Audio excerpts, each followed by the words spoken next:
The cold metallic click of the deadbolt was the only goodbye I received. It was a sound sharper than my son's final cutting words, more definitive than the disdain in his wife's eyes. It was the sound of my life being locked out, left on the cracked concrete of a porch I had helped paint, my luggage, 2 worn suitcases, and a canvas bag holding my knitting sat beside me like orphan companions. The door to the house my savings had secured, the house where I'd nursed their baby girl through fevers while they slept, remained shut inside. They were likely celebrating outside in the humid Ohio air. I was a ghost. This final brutal act had begun 2 days earlier over a $5 piece of paper. For God's sake, Mom, what is this garbage? Leo's voice, my son's voice, had sliced through the morning quiet. He loomed over me at the kitchen table, his shadow falling across my cup of tea. He held up the lottery ticket between his thumb and forefinger as if it were something rotted. His wife, Sabrina, was a silent, lethal presence by the sink. She polished a wine glass, her movements slow and deliberate, her reflection in the glass a distorted mask of contempt. She didn't need to speak. Her silence was a weapon she had honed to a razor's edge. Her judgment was in the purse of her lips, the slight dismissive tilt of her head. I looked from his furious face to the ticket. It was a simple scratch off a small ritual I'd adopted after my husband Frank passed. He'd worked his life away in the steel mills that once lined the Cuyahoga River, and when he was gone the silence in our small apartment was deafening. The scratch-offs were a whisper of hope in that silence, a $5 daydream. It wasn't about winning, it was about the possibility, the brief thrilling hum of what if it was my own money. Leo, the first, said, my voice barely a rustle of leaves from the cookie jar. The cookie jar. He laughed, a harsh, ugly sound that didn't suit the boy I remembered. That's for groceries, that's our money, you don't have an income.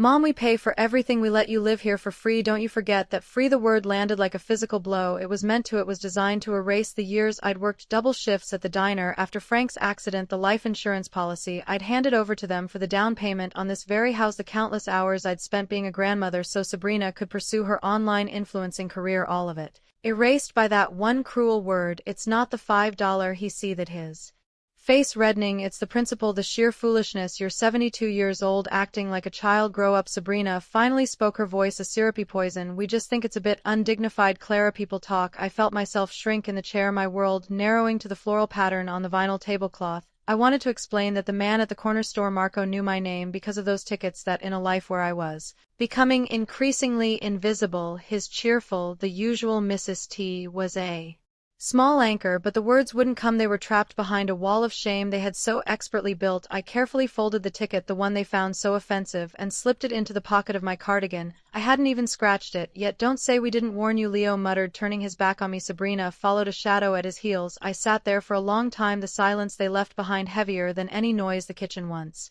my domain of comfort and care, felt alien. I looked at the little pencil marks on the doorframe where I'd charted Leo's height, at the faint scratch on the floor where he'd crashed his first tricycle. This house was a museum of a love they had forgotten, and I was just an exhibit they were tired of dusting. Later that morning I sat on the porch swing, needing to breathe air that wasn't thick with their resentment. I pulled the ticket from my pocket. It was a Buckeye Bonanza game promising a grand prize of $17 million. At the bottom in tiny print were the words, sign here to validate. As always, I had my name, Clara May Thompson, was written on the back in shaky but clear blue ink, dated that very morning. My hands trembled as I took a quarter from my purse. The familiar rasp of metal on paper was a small act of defiance. I scratched off the latex coating my heart, a nervous drum against my ribs, a number 14A28A3. I kept scratching, my breath held tight in my chest, and then I saw them. The symbols aligned, the numbers matched. Under the prize box, a figure that made my vision blur. $17,000. I didn't gasp, I didn't shout. A profound crystalline stillness settled over me. I stared at the ticket, not in disbelief, but in absolute terrifying certainty. I folded it with the reverence of a prayer, and tucked it into a zippered compartment deep inside my purse. In that moment, on the porch of the home where I was no longer welcome, I felt a power I hadn't felt in decades. It wasn't the money, it was the knowledge they thought they held all the cards, but they never even bothered to look at the name on the back. They toasted their own superiority, but I held the truth, and for the first time in a very long time I knew exactly what I was going to do with it. The following day I said nothing. I moved through the house like a phantom, my secret tucked away like a hidden heart. I tidied the kitchen, weeded the small garden. Sabrina ignored and offered a polite hollow smile when they passed me in the hall. The winning ticket was a warm weight in My purse a promise, only I understood it was while sorting their laundry that a cold dread began to seep into my calm. I kept a small wicker basket in the laundry room for miscellaneous items found in pockets, loose change, receipts, and often my losing lottery tickets. I'd save them for second chance drawings, a habit of thriftiness they found pathetic. I remembered tossing a different ticket in there yesterday, a losing one. On a whim I reached into retrieve it, my fingers brushed against the bottom of the basket. It was empty. My first thought was that I'd thrown it out. I checked the trash can, sifting through coffee grounds and junk mail. Nothing. I looked under the washing machine behind the detergent. The ticket was gone. A quiet, sickening suspicion began to bloom in my stomach. It was just a losing ticket, worthless, but its absence felt like a violation, a quiet trespass. That night the sound of their celebration echoed from behind their closed bedroom door. Giggles, the distinct pop of a champagne cork, the clinking of glasses. The next morning a delivery truck idled in the driveway. A massive 80-inch television was wheeled into the house. Sabrina signed for it in a silk robe, a queen accepting tribute. The day continued with a parade of deliveries, cases of expensive wine, a designer coat I knew cost more than my entire monthly Social Security check, boxes from high-end electronic stores. They never mentioned a lottery win to me. They didn't have to. They just lived it loudly and lavishly in front of the woman they ad shamed for a $5 piece of paper. I sat in my armchair, the needles in my hand, clicking a frantic, uneven rhythm, my knitting a tangled mess of my anxiety. I wanted to be wrong. I prayed I was wrong. Maybe they'd come into some money of their own, a bonus, an inheritance. But I knew the confirmation came when Sabrina left her phone on the kitchen counter. The screen lit up with a text from her sister. The message was a dagger. OMG. Sebi, $17 million.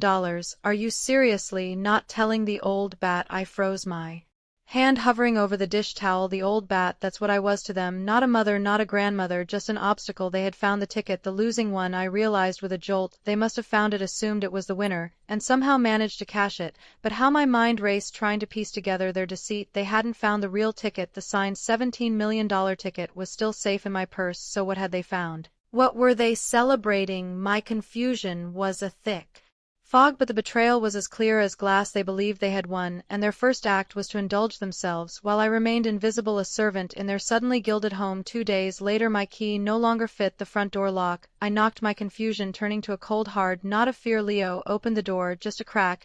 He couldn't meet my eyes. Mom, he began, his voice low and rehearsed, we need some space with all the changes. It's just getting crowded. My things are inside, I stated, my own voice sounding distant. We packed them for you. Sabrina's voice called from the depths of the house there on the porch, and there they were, the suitcases, the canvas bag, the empty wicker basket sitting on top like a final insult. I didn't plead, I didn't scream. The fight had drained out of me, replaced by a chilling clarity. I picked up my bags and walked to the curb as the deadbolt clicked shut behind me. They didn't offer me a ride, they didn't offer me $1, they just offered me a closed door and the muffled sound of a party I was no longer invited to. They celebrated their supposed luck, but their carelessness was my salvation. They had been so consumed by their own greed, so blinded by the number on a ticket they thought was theirs, that they never imagined I might have the real one. The West Park branch of the Cleveland Public Library smelled of old paper and quiet dignity. It was warm, and it was free. For now that was enough. I had walked the 12 blocks from the house, my life condensed into 2 suitcases that felt heavier with every step. I found an empty carrel near a window overlooking the rain-slicked street, plugged my ancient flip phone into a power outlet, and tried to stop shaking. I had the truth, but the truth felt fragile against the weight of their cruelty. I needed proof. I opened my phone's photo gallery, scrolling past blurry pictures of my granddaughter Isabel and the rose bushes I tended, and then I found it, a photo I'd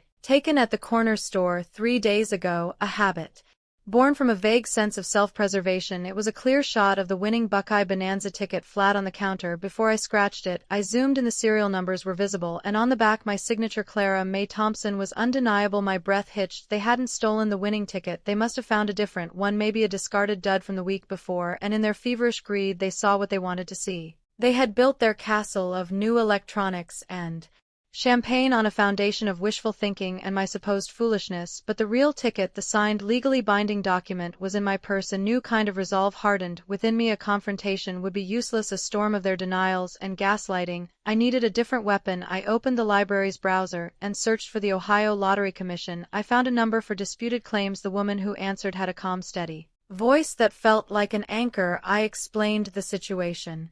My voice trembling at first, then gaining strength as I laid out the facts. I had the original signed winning ticket. I had a time-stamped photo of it pre-scratched from the point of purchase. Ma'am, the woman said after a thoughtful pause, if your name is on that ticket, and you have proof of purchase, the ticket is yours. It doesn't matter who else thinks they won. The signature is the legal determinant. Tears I hadn't allowed myself to cry now streamed down my face. They weren't tears of sadness but of overwhelming relief. So it's not too late. Not at all, she assured me. We'll open an official inquiry. Do not lose that ticket or that photograph. After the call, I walked back to the corner store. Marco, the young cashier, was behind the counter. Hey, Mrs. T, he said, smiling the usual. Not today, Marco, I said, my own smile feeling less fragile. I need a favor. Can you pull the security footage from 3 days ago around 10 a.m.? I just need a still shot of me buying a ticket. He looked at me, his brow furrowed with concern. Everything okay? Not really, I admitted, but I'm fixing it. He made a call, and minutes later he handed me a printed image. It was me standing at the counter holding out a $5 bill. I looked tired, worn, but undeniably there I was, a person, a customer, the rightful owner, with the ticket, the phone photo, and the security still. I had an irrefutable trinity of truth. That evening in the quiet hum of the library I emailed it all to the Lottery Commission. The response came within an hour. Claim received. Preliminary evidence verified. Please await formal review. The ticket has been flagged in our system. I stared at the words legally yours. I had no home, no family, and less than $100 to my name, but I had the truth, and now so did the state of Ohio. The official email arrived 48 hours later. Dear Miss Thompson, your identity as the purchaser and signatory of winning ticket by 78B451902 has been verified. You are the rightful claimant of the $17 million prize. Please contact our Columbus office to begin the secure transfer process. Options for anonymity are available. Rightful claimant. I chose the senior privacy clause, a measure designed to protect elderly winners from fraud and exploitation, often from their own families. The irony was not lost on me. Meanwhile, across town their fantasy was beginning to crumble. My phone, which I'd kept on silent, began to vibrate incessantly. 6 missed calls from Sabrina, 10 from Leo. Then the text started, a frantic cascade of panic and lies. Mom, where are you? We were worried. Okay, we found a ticket. We thought it was the big one. It was a mistake. Let's just talk about this. The lottery office said there's a conflicting claim. What did you do? Mom, answer me. Let's just split it 50-50. That's more than fair. This can be good for all of us. I pictured them at the lottery office, puffed up with arrogance, ready for their press conference, only to be told that the prize had already been claimed by its legal owner. I imagined Sabrina's mask of charm cracking, Leo's face contorting. In impotent rage they had rehearsed their acceptance speech, but had never considered the possibility of defeat. A long, rambling voicemail from Sabrina followed. Her voice was thick with false sweetness. Clara, I know we've had our issues, but think of Isabel, think of family. This money doesn't have to tear us apart. It can be a bridge. A bridge. They had burned the entire village to the ground, and now wanted to borrow a cup of sugar. I powered the phone off. I let them sit in the silence they had so callously imposed on me. The money was mine, the power was mine, but most importantly the truth was mine, and I had no intention of ever setting foot on their side of that burned bridge again. Their next move was as predictable as it was vile. When quiet manipulation failed, they turned to public demolition. A librarian, Miss Albright, who had taken a quiet interest in my plight, gently showed me her phone. Clara, I think you need to see this. It was Sabrina's Facebook page. Her profile picture was a professionally lit portrait, head tilted, a serene smile plastered on her face. The post beneath it was a masterpiece of calculated victimhood. Heartbroken. Sometimes the people you love most betray you in the cruelest ways. My husband's mother, Clara, who we took into our home, stole our winning lottery ticket right out of my purse. We believe her age has made her confused and greedy. We only ever wanted to provide for our daughter's future.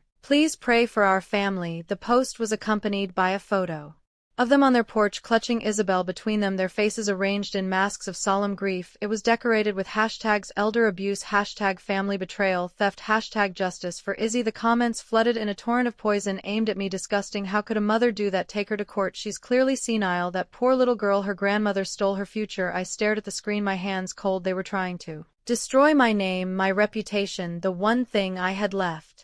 They assumed I would crumble, that I would hide in shame. They had forgotten one crucial detail. I had kept everything. With Miss Albright's help, I sat down at a library computer. My fingers, usually clumsy with technology, moved with a steady purpose. I began to build my case, not for a courtroom, but for the court of public opinion they had so arrogantly convened. First, the photo of the ticket, my signature clear and bold. Second, the security camera still of me at the counter purchasing it. Third, a bank Statement showing the $5 withdrawal. Fourth, I scrolled through months of old texts until I found one from Sabrina sent after I'd accidentally broken a plate. I am so sick of you being a useless freeloader in my house. I took a screenshot. The final piece was the official letter from the Ohio Lottery Commission, a PDF document stating unequivocally that Clara Mae Thompson was the sole verified winner. I compiled it all into a single file. My own caption was simple and direct: to whom it may concern. A false narrative is being spread about me. Here is the documented truth. I did not want to make this public, but I will not allow my name to be slandered. The truth has receipts. I sent the entire package to Nora Vance, an investigative journalist for a Cleveland online publication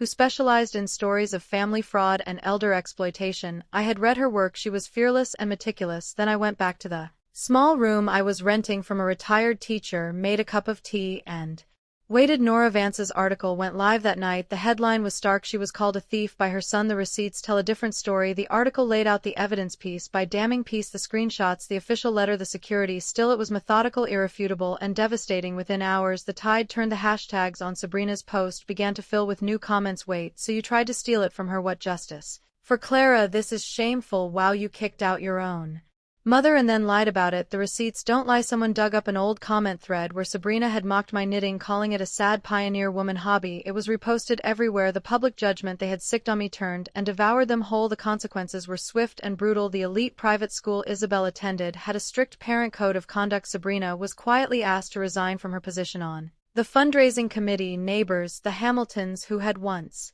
been close friends, suddenly stopped waving. The neighborhood Facebook group became a minefield of pointedly shared links to Nora's article. The final blow landed on Leo. He worked in public relations, a career built on the flimsy scaffolding of perception and reputation. His firm, facing a PR nightmare of its own, issued a public statement: our company is committed to the values of integrity and family. The recent information that has come to light regarding the personal conduct of Leo Thompson is in direct conflict with these values. As of today, he is no longer employed with our firm. Within a week, a for sale sign appeared in their yard. Within 2, it was stamped with a red sold banner. They deleted their social media accounts, changed their numbers, and vanished. The last I heard of them was a single unsigned note left in my new mailbox. One sentence was scrawled on it: you win, we're leaving Ohio. I folded the note and placed it in the same envelope as the lottery ticket. It wasn't a trophy, it was a period at the end of a long, painful sentence. It wasn't joy I felt, but a profound, quiet peace. The storm had passed. The house I bought was a small brick bungalow in a quiet, leafy suburb. It had a porch swing, a garden bed ready for tulips, and a stillness I could breathe. It was mine, paid in full. No one could lock me out of it. On the wall above my favorite armchair, I hung a single framed photo, the security still from Marco's store. In it, I am just a woman buying a lottery ticket, but in my eyes there's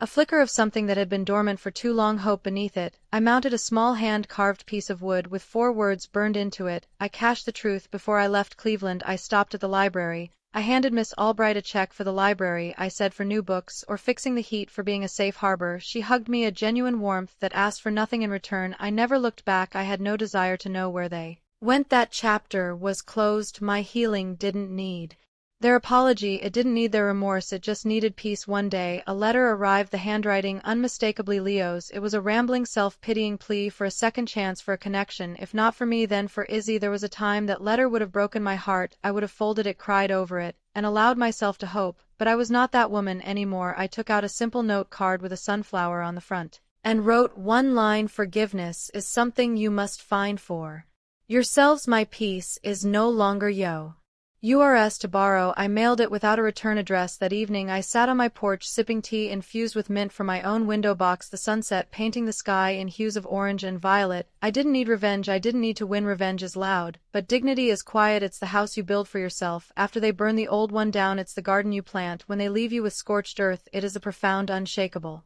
knowledge that your worth is not determined by the people who fail to see it. It is, and always was, inherent, and in the warm, gentle quiet of my own life that was at long last enough